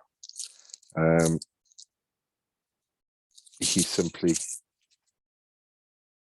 decided to pick a fight on Twitter because I DM'd him to say, after he shared the blog, where I simply said to him, have you ever stopped to think that there's another side to this? And even in that DM, he offered to introduce me to Steve Cambion, claiming he's the head producer, knows Stephen well. If I've got the evidence, Steve can do a show. But I'd already gone to Steve Cambion. I didn't need Carrie to take me to Steve Cambion. This is where Carrie said, she will veto it. He will veto it. There we go.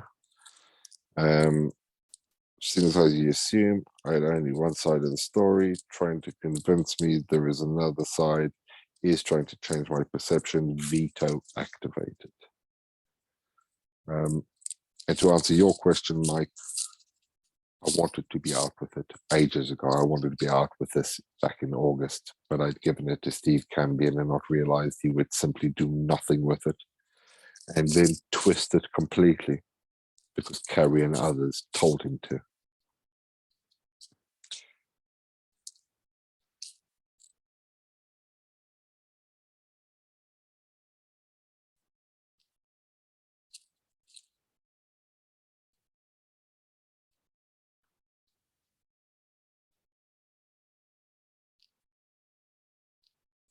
And here, more tweets from Robert Sheridan, simply attacking the guy who has a profile borderline personality disorder, narcissistic behavior. This is a guy who went around attacking me, calling someone, for saying to someone that they look like they have a mental disorder. And here he is, happily doing it.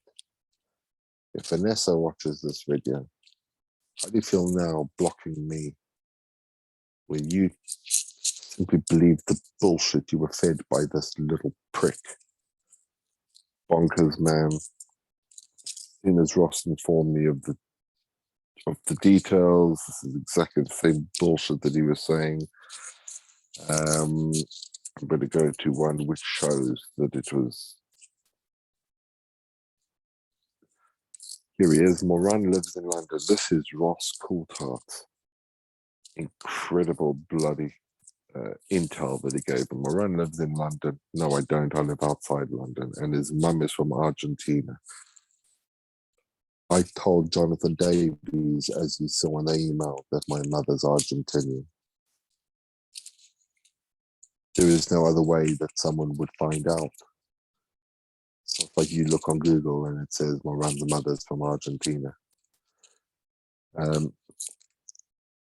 Said if qualification is physiology, they did correct that to psychology later. He deleted his LinkedIn account today. No, I didn't. You blocked me, twit. His main job currently is selling water filtration gear, which is total nonsense, and everyone knows that. He was born in South Africa. No, I'm Israeli, you muppet. You like to say facts matter. Well, facts matter. The fact is, you were given all of your information from John Davies and had nothing to do with Ross Coulthart. And you're just a schmuck.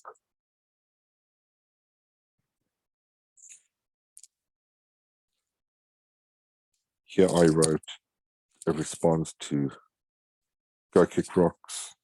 I think it's absolutely brilliant. Credit to Corbell with a single video and wild claim. He managed to crucify the already.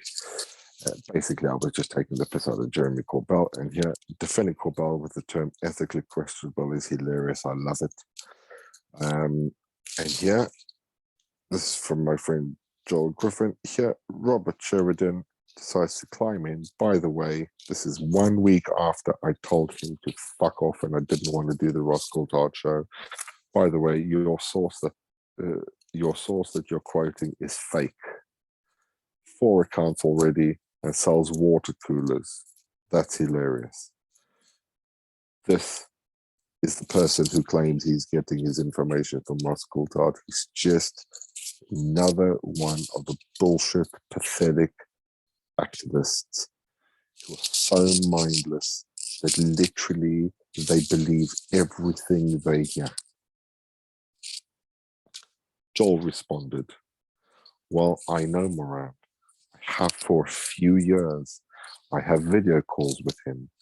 We work on small research projects together and we regularly chat about family and life outside of these circles of lunacy. But yeah, okay, bud. Joel is basically calling Robert out saying it's bullshit. He knows me. We do talk science. We do talk a lot of things. He knows I don't sell fucking water coolers. There are people who actually know me, and these are the people who stood by me because they know who I am and who I was as truth bearer. They know who I am. And then all of this is bullshit. What they weren't aware of is just how deep the cult went, because all the evidence I kept away from everyone. And here it is.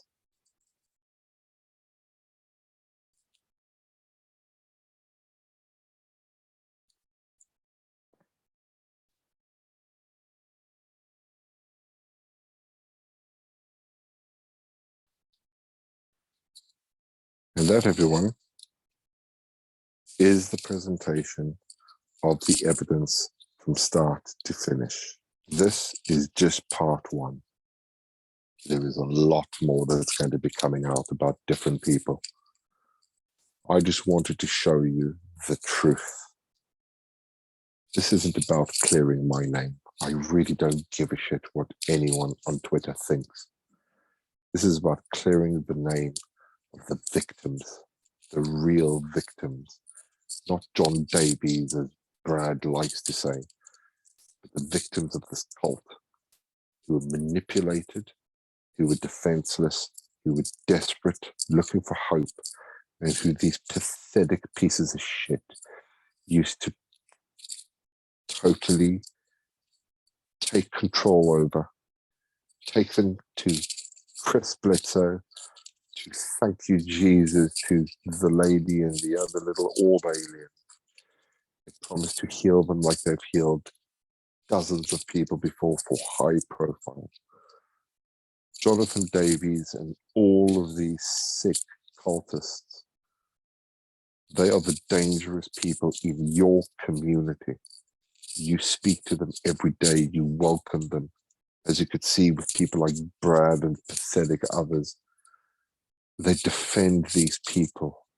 They attack the people who stand against them, and they defend these cultists. I feel sorry for these people who think it's okay to defend them. You now know the truth of the story. And as I said, there will be a lot more to come. Thank you very much for taking the time. And we will be speaking very, very soon. I promise you, especially when my former colleagues come out and reveal so much more about so many people. So stay tuned.